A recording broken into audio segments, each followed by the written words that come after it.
You do not have a willpower problem. You have never had a willpower problem. And every single time you have tried to break a bad habit by gritting your teeth and telling yourself no, right at the exact moment the habit came calling, you were fighting the wrong battle at the wrong time using the wrong weapon entirely. I want to say that plainly right at the start because I have watched this mistake cost people years, decades in some cases, good people, disciplined people in every other part of their life. And they stand in front of me convinced that their failure to quit smoking or stop the late night eating or put the phone down or stop drinking more than they meant to proves something shameful about their character. It does not. What it proves is that they were taught the wrong method by nearly everyone their whole life and nobody ever corrected it. Here is what I know after 40 years of watching people try to change.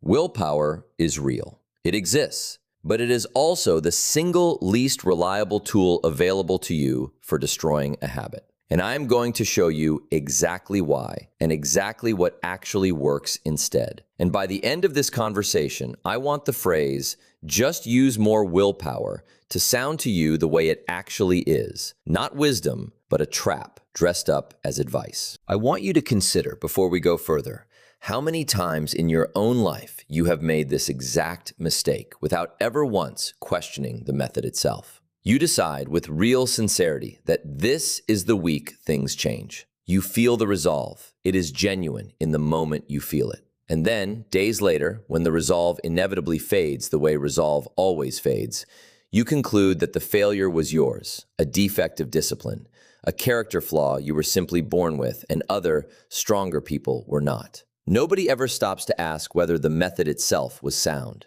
Everybody simply assumes the method was fine and the person using it was somehow insufficient. Stay with me, because what I'm about to give you today has nothing to do with trying harder. Let me ask you something honest. Think about the last time you tried to break a bad habit through sheer determination. You decided with real conviction that this time would be different. And then, at some point, a day later, a week later, a bad month later, you found yourself doing the exact thing you swore off. And immediately after, you felt the specific, familiar disappointment of having failed yourself again. Here is what I want you to notice about that moment. It did not happen because you were weak. It happened because you were tired, or stressed, or bored, or simply present in the same situation where the habit had always lived. And at that precise moment, the moment you needed your willpower most, willpower was the one thing you had the least of. This is not a character flaw. It is basic physiology. And I want you to understand the mechanism, because once you see it clearly, you will never again blame yourself the way you have been blaming yourself. Willpower behaves like a muscle that fatigues across the day. Every decision you make, every temptation you resist, every frustration you swallow draws from the same limited reserve. By the time evening arrives, by the time the stressful meeting ends, by the time the kids are finally in bed and the house is quiet, the exact moment most bad habits actually strike, your willpower reserve is often nearly empty. You are not weak in that moment. You are simply out of the one resource you were told to rely on. Think about a field for a moment, because there is an old truth here that applies just as well to a habit as it does to land. Every field walked across in the same direction long enough wears a path into the ground. Not because anyone decided to build a path there, because that was simply the easiest way through. Walked once, then walked again, then walked so many times that the ground itself gave way and made the walking easier still. After enough seasons, the path is not a choice anymore. It is simply where the feet go, because the ground has been shaped to receive them. A bad habit is a path worn into your own daily ground. And here's the part almost nobody tells you. You do not erase a worn path by standing at the edge of it and telling yourself with great emotion not to walk it. The path is still there. The ground is still shaped for it. Standing at the edge, summoning willpower, is fighting the path directly, on its own terms, at the exact spot where it is strongest. Here's a question worth sitting with for a moment. When was the last time you actually won a fight against a habit while it was at its strongest? Not the moment you decided, calmly, a day or two in advance, to try something different. The actual moment. Standing right there, in front of it. Willpower against habit. Nothing else in the equation. If you are honest, that specific fight has probably not gone well for you very often. And I want to tell you plainly, that is not because you are weak. It is because you were never supposed to win that particular fight in that particular spot. There is a different way. And it does not require you to be stronger than the path. It requires you to change the ground. Let me tell you about a man I'll call Roland. Roland was 41 years old when I first spoke with him. A regional sales manager, disciplined in nearly every visible way. Woke early, exercised regularly, managed a demanding team well. But every single evening, the moment he sat down at his desk after dinner to catch up on paperwork, his hand found his phone before he had typed a single word, and the next 90 minutes disappeared into scrolling he could barely remember afterward.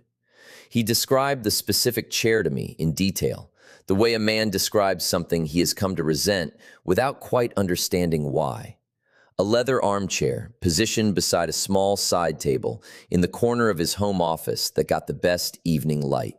He had bought that chair and set it up right there specifically to create a comfortable place to work.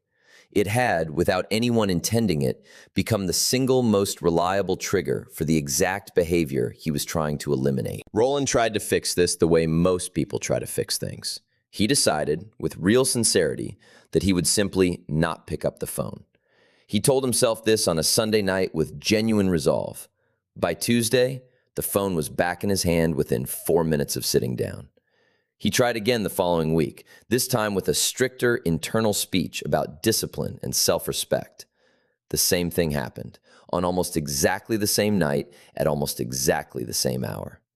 Over the course of about a year, Roland made this same attempt by his own count 11 separate times. 11 fresh starts, 11 moments of real conviction, 11 failures within roughly the same handful of days. He told me, with genuine confusion rather than excuse-making, that he could not understand why a man who could run 4 miles before sunrise could not manage to keep a phone in his pocket for 90 minutes. Here is what Roland was doing without realizing it. Every single attempt was fought right where the path was strongest. The desk, the chair, the phone within arm's reach, at the precise hour his workday's willpower reserve was running lowest. He was standing at the edge of a deeply worn path and trying to outmuscle it through sheer resolve, fresh every week and losing to the same ground every single time. Now let me tell you about a woman I'll call Priscilla, because I want you to see the other side of this clearly. Priscilla had almost the identical problem. Evenings disappearing into her phone instead of the reading she genuinely wanted to be doing, a habit she had also tried, unsuccessfully, to break through simple resolve. But at some point, Priscilla stopped trying to outmuscle the moment and started studying the path instead. She noticed, with real honesty, exactly where the path began. Not at the moment of scrolling, earlier. It began the second she sat down in her usual chair with the phone already resting on the arm of it, charging, exactly where her hand fell naturally the moment she got comfortable. The habit was not a failure of discipline happening at 9 at night.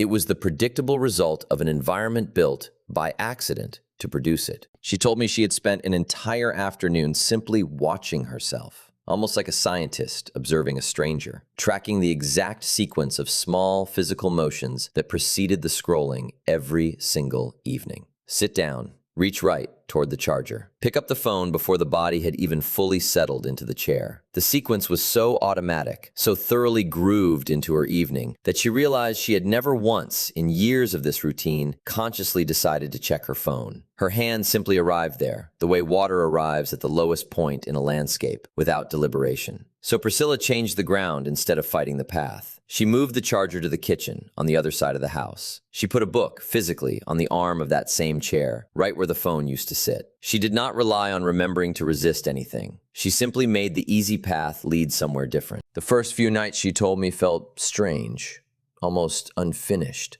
the way a room feels when furniture has been rearranged. But she was not fighting a craving each night. There was no moment of resolve required, because the phone was not there to be resisted. Within 3 weeks, reaching for the book on the arm of the chair had become the new automatic motion, in exactly the spot where reaching for the phone used to be. Roland fought the same battle 11 times, in the same worn groove, and lost 11 times.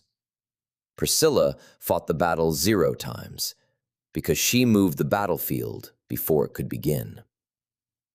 Stop with me for a second, because I want you to actually apply this rather than just enjoying it as somebody else's story. Think about your own habit, the one you already know I am talking about, because everyone listening to this has one in mind before I even finish the sentence. Ask yourself honestly, where does the path actually begin? Not the moment of doing the habit, earlier than that. What is the specific chair, the specific hour, the specific object within reach, the specific empty moment that the habit has quietly attached itself to? I have asked audiences this question for decades, and I have noticed something consistent enough to mention. Almost nobody answers quickly. There is usually a pause, a slightly surprised expression, the specific look of a person realizing they have never once actually asked themselves this particular question, despite having fought the same habit unsuccessfully more times than they would care to count. That pause is not a failure on your part. It is simply evidence of how much attention we give to the moment of losing a battle, and how little attention we give to the much quieter moment, hours earlier, when the battle was actually decided. Most people have never once asked that question, because they have spent their whole effort focused on the moment of the habit itself, which, as I am about to show you, is almost always the worst possible place to intervene. Here is what I know about why willpower feels like the obvious answer, even though it fails so reliably. We are taught from a very young age that discipline is a moral virtue,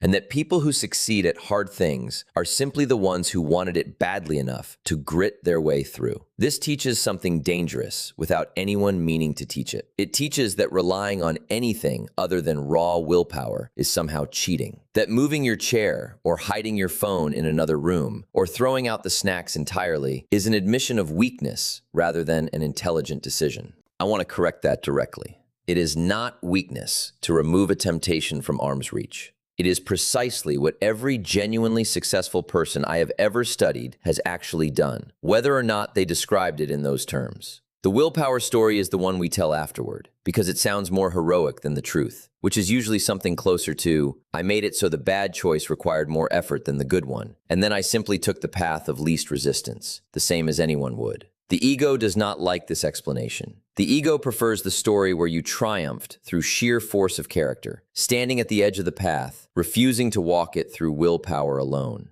That story feels better to tell at dinner. It is also, almost without exception, the story of someone who is about to fail again next month, because the path is still there, unchanged, waiting for the next evening their willpower happens to run low. There's one more thing operating underneath this worth naming, because I think it explains why so many people resist the environmental approach even after they intellectually understand it works better. There is a specific comfort in blaming your own character for a failure, strange as that sounds. If the failure belongs to your character, then success simply requires becoming a better person, someday, through some future burst of resolve you have not yet managed to summon. That is uncomfortable, but it is also, in its own way, familiar and almost soothing, because it requires nothing of you today. The environmental explanation is less comfortable in a different way. It tells you the failure was never really about your character at all, which means there is no more excuse for continuing to fail. The path can be changed this afternoon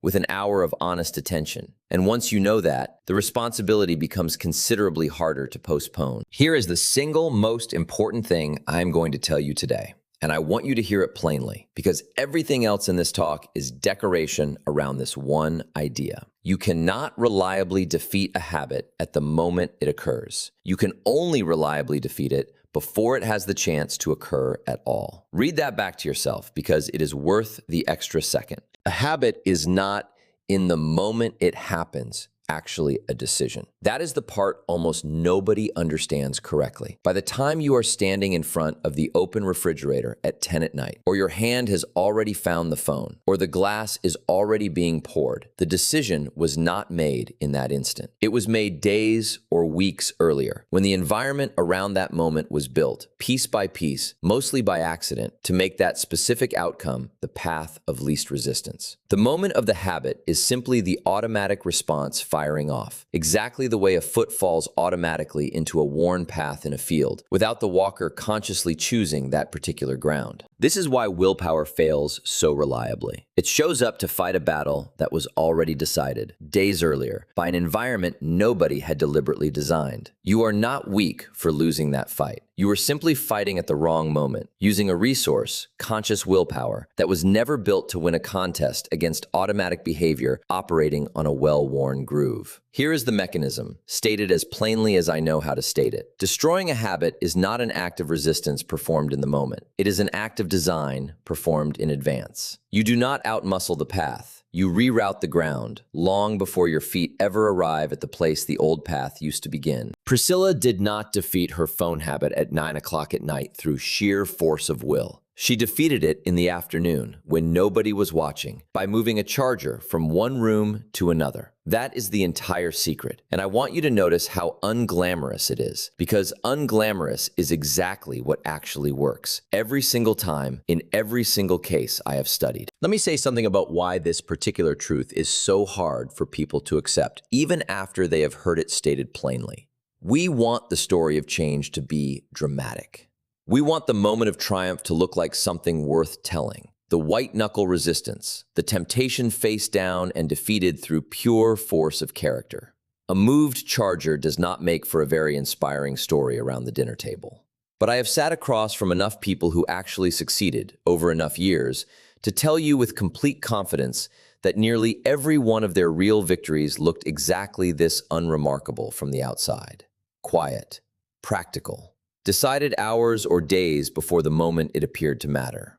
The drama, when there was any at all, happened afterward, in the surprise of realizing the fight simply never came. Let me show you exactly what this looks like in practice, because understanding the mechanism is not the same as knowing how to apply it. The first principle is finding the actual starting point of the path, not the moment of the habit itself. Sit down honestly and trace backward from the habit to the specific environmental conditions that reliably precede it. The chair, the room, the hour, the object within reach, the absence of something else that would have occupied that same space. Most people have never done this exercise even once because they have spent all their attention on the moment of failure rather than the quiet setup that made the failure almost inevitable. I want to give you a simple way to do this tonight because the exercise sounds abstract until you actually try it on paper. Write down the habit at the top of a page. Below it, write the answer to 4 questions. Where does your body typically find itself right before the habit occurs? What time of day does it most reliably happen? What had you just finished doing, or what were you avoiding doing in the minutes before? And what specific object, if it were simply not present, would make the habit meaningfully harder to perform? Most people discover, doing this exercise honestly for the first time, that the answer to all 4 questions is nearly identical every single time the habit occurs, which tells you something important. You are not dealing with a character weakness that strikes randomly. You are dealing with a specific, repeatable, almost mechanical sequence. And mechanical sequences can be redesigned. The second principle is increasing the friction of the old path rather than trying to erase it through willpower alone. You cannot simply decide a worn path does not exist, but you can make it considerably less convenient to walk. Roland eventually solved his own problem once he understood the mechanism, not by summoning more resolve, but by leaving his phone in his car during his evening work sessions. He did not trust himself to resist it sitting on the desk. He removed the desk as an option entirely. The willpower required to walk to the car, dig out the keys, and retrieve the phone was suddenly far greater than the willpower required to simply keep working. And for the first time in over a year, the habit did not fire. I want you to notice something about that solution because it is easy to miss. Roland did not eliminate his access to the phone. He could still get it anytime he genuinely wanted to. He simply inserted friction between the impulse and the action. A short walk, a set of keys, a minor inconvenience, and that small amount of friction was enough, almost every single time, to let the impulse pass before he acted on it. This is the whole principle of increasing friction. You are rarely trying to make the old habit impossible. You are trying to make it require just enough extra effort that the automatic response has a moment to become a conscious one instead. Here's what I know about friction, and it's worth pausing on. A little bit goes a remarkably long way. You do not need to build a fortress around the old habit. You need one small obstacle placed in exactly the right spot, and the automatic response, which was never built to overcome obstacles, simply stops firing on its own.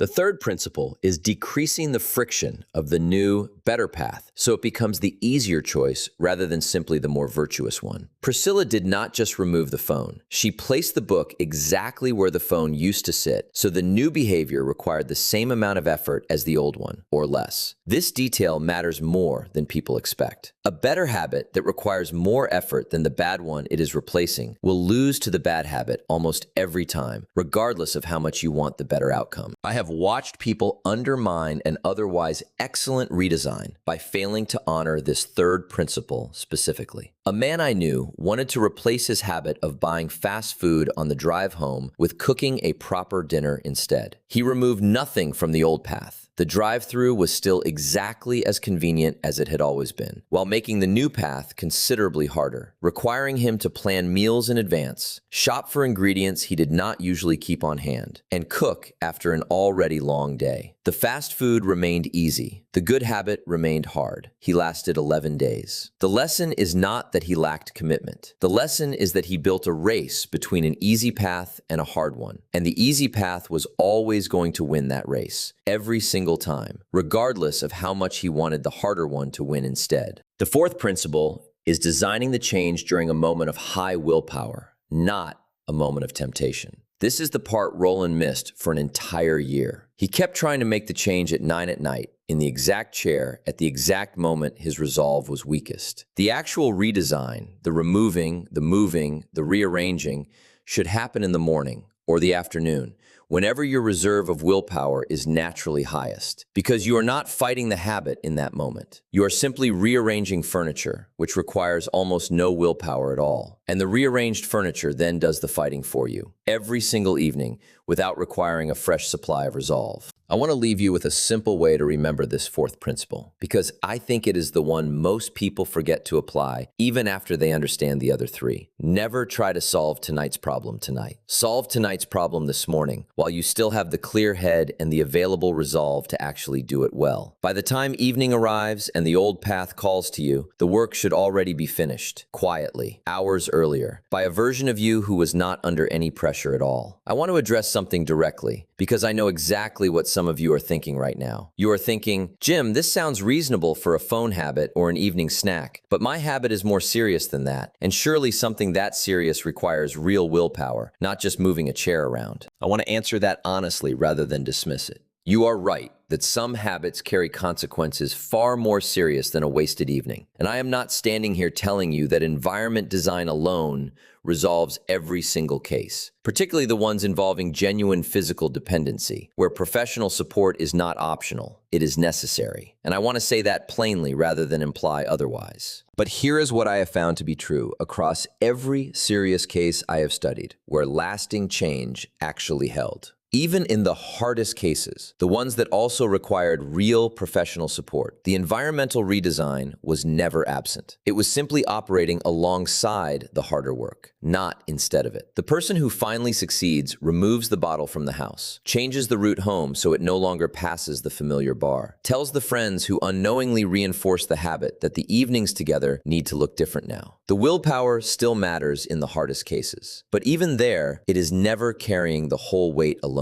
And the people who tried to make it carry the whole weight alone are, disproportionately, the people who relapse. The second objection I hear is this: Jim, I do not always know in advance when the temptation will strike. Some of my worst moments arrive unpredictably, not on a predictable schedule I can design around. I want to push back gently here, because in my experience, this feeling of unpredictability is almost always less true than it feels in the moment. Sit down and actually track your habit for 2 weeks, honestly, noting the time, the location, and what happened in the hour before. I have watched this simple tracking exercise reveal a pattern to nearly everyone who tried it, a pattern the person swore did not exist, right up until they saw it written down in their own handwriting. The habit that feels random almost never actually is. It only feels random because nobody has ever bothered to look closely enough to see the path. I want to give you a specific case of this, because the objection is common enough that I think it deserves a real answer rather than a quick reassurance. A woman I knew was convinced her habit of impulsive late-night purchases online had no discoverable pattern at all.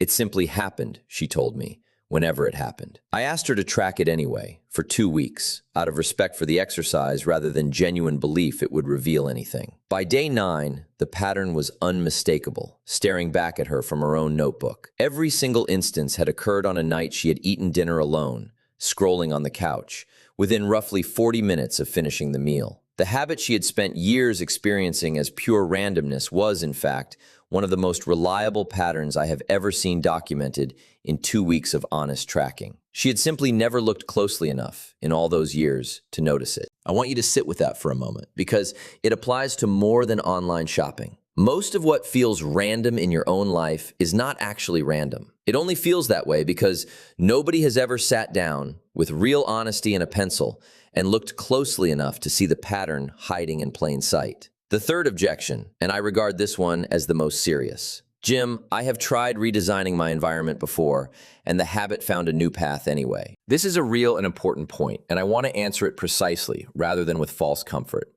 A habit that has been walked for years will sometimes, when its favorite path is blocked, simply begin wearing a new one nearby if the underlying need the habit was meeting has not actually been addressed. This is why the redesign works best combined with an honest look at what the habit was actually providing. Comfort, escape, stimulation, a break from something uncomfortable, and a deliberate decision about what will meet that same underlying need through the new, easier path instead. Priscilla's habit was not really about the phone. It was about wanting a break at the end of a long day. The book met that same need. That is why the new path held. If you redesign the environment but leave the underlying need entirely unaddressed, the ground will eventually shift again, and a new path will begin to wear itself in somewhere close by. There is a fourth objection worth naming, quieter than the others and rarely spoken aloud, which is this.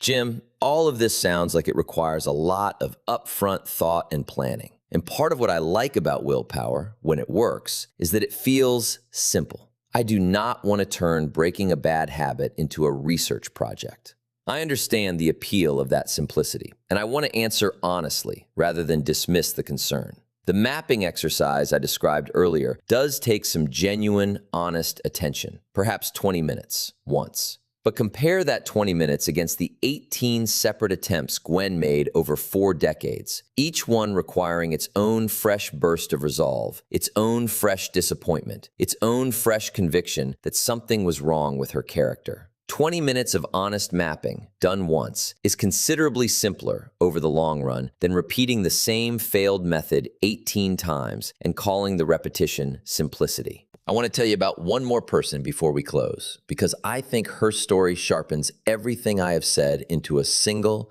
undeniable point. Her name was Gwen Aldercott, and she was 67 years old when I met her, a lifelong smoker who had, by her own account, tried to quit 18 separate times across 4 decades through willpower alone every single time and failed every single time. She described those 18 attempts to me with a candor I found genuinely moving. Each one had started the same way: a doctor's warning, a grandchild's birthday, a New Year's resolution made with real tears and real determination. Each one had ended the same way too, usually within a matter of weeks, with Gwen standing on her own back porch again, cigarette in hand, telling herself with real shame that she simply did not have whatever it was that other people had. On her 19th attempt, at 67 years old, Gwen did something different. She did not tell herself one more time to simply be stronger. She sat down honestly and traced her own path the way I described a few minutes ago. She discovered that her habit was not actually one habit. It was 3 separate paths, each attached to a completely different moment: the cigarette with her morning coffee, the cigarette during her afternoon phone call with her sister, and the cigarette on the back porch after dinner, alone, at the end of every day. She redesigned each path separately because each one was serving a different need. She switched her morning coffee to a different mug, in a different chair, deliberately disrupting the physical routine the first cigarette had attached itself to. She moved her afternoon call with her sister to a walk around the block instead of a chair on the porch. So her hands were occupied with something other than a cigarette during the exact minutes that habit had always occupied. And for the evening cigarette, the one she admitted was really about the 10 minutes of solitude at the end of a long day, rather than the tobacco itself. She kept the porch, kept the solitude, and simply removed the cigarettes from the house entirely, replacing them with a specific cup of tea she genuinely looked forward to. It was not effortless. She told me the first several weeks required real attention and real honesty about what each moment was actually asking for. There were evenings, she admitted, when the tea did not feel like enough, when some part of her still reached out of pure habit toward a spot on the small porch table where the cigarette pack used to sit. But the reaching itself became information rather than defeat. Each time it happened, she simply noted which of the three paths was still trying to reassert itself and adjusted that one specific redesign slightly, the way a gardener notices a weed pushing back through cleared ground and pulls it again, calmly, without treating the reappearance as some grand failure of the whole effort. It was not the same 18-year battle fought over and over on the same worn ground. It was three specific, deliberate redesigns, done once, each addressing what the habit had actually been providing rather than simply forbidding the behavior and hoping resolve would hold. Gwen never smoked again after that 19th attempt. She was 67 years old when she finally won a fight she had been losing since her 20s. And she won it not by finally finding more willpower than she had ever had before, but by finally fighting the battle somewhere the habit was not already standing at full strength. Here is the specific practice I want to leave you with, because I have never once believed that understanding a mechanism without a method produces anything lasting. Tonight, before you do anything else, write down the one habit you most want to change. Then trace it backward, honestly, to the specific chair, the specific hour, the specific object within reach, the specific empty feeling it has quietly attached itself to. Do not judge yourself while you do this. You are simply mapping the path, the same way a surveyor maps land, without any opinion about whether the land should look the way it looks. Tomorrow, during a moment when your willpower is naturally at its highest, likely the morning, likely before the day has had a chance to wear you down, make one small physical change to the environment around that path. Move an object, change a location, remove something from arm's reach, or place something better exactly where the old temptation used to sit. Do this once, deliberately, while you have the resolve available to do it well, rather than waiting for the moment of temptation to make the change under pressure. And ask yourself, honestly, what underlying need the old habit was actually meeting, so the new path you are building leads somewhere that satisfies that same need, rather than simply blocking the old road and leaving the traveler with nowhere to go. I want to add one final piece of instruction here, because I have watched people do everything I have just described and still stumble in the first week. Not because the redesign was wrong, but because they expected the old path to disappear entirely, immediately, and felt defeated the first time their hand still reached toward where the habit used to live. That reaching will happen. The ground remembers the path for a while, even after you have redirected it. The same way a field sometimes still shows a faint impression of an old trail for a season or two after the walking has stopped entirely. When it happens, do not treat it as proof the method failed. Treat it exactly the way Gwen treated it, as information about which specific path still needs a small further adjustment, addressed calmly the next morning, while your resolve is available and the sun is up. That is the whole practice. Not more willpower, better ground. Let me close with Priscilla, because I want to leave you with where this actually goes when a person understands it fully. I spoke with her again about 3 years after that first conversation. The book on the arm of the chair had long since been replaced by other books, an entire small library's worth of evenings that used to disappear into scrolling and now belonged to her instead. I asked her what she thought, looking back, had actually made the difference between the version of her that failed for years and the version that finally succeeded. She thought about the question for a moment before answering, the way people do when they are trying to be precise rather than simply agreeable. She said, "I stopped trying to become a different person at 9 o'clock at night. I just became a slightly more thoughtful person at 3 in the afternoon and let that version of me take care of the person I'd be later." I asked her whether the old chair, the one that had held years of habit before it held years of reading, still felt like the same chair to her. She said something I found genuinely moving. She said it was the same chair, the same room, the same evening hour that had defeated her for so long. What had changed was never the ground beneath her feet in any physical sense. What had changed was that she had finally stopped fighting the person she used to be in the very place that old self was strongest, and started instead quietly outmaneuvering her in the afternoon, when nobody, including the old habit, was paying any attention at all. I stopped trying to become a different person at 9 o'clock at night. That is the whole talk, compressed into one sentence from a woman who actually lived it.